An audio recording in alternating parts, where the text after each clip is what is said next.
Removing an external LCD cable.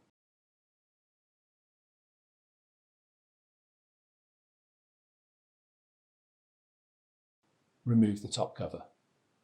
Disconnect the external LCD cable, the front I/O cable, and the USB cable from the processor board.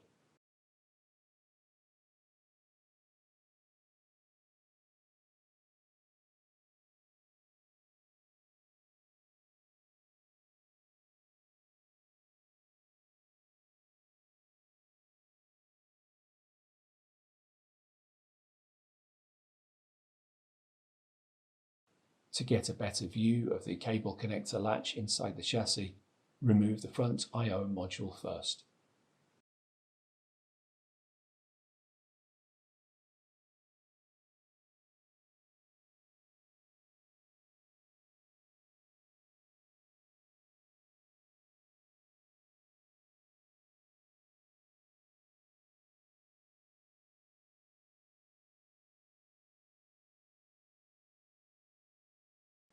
Poke the connector latch with the tip of a flathead screwdriver to disengage the connector from the chassis. Pull out the cable from the back side.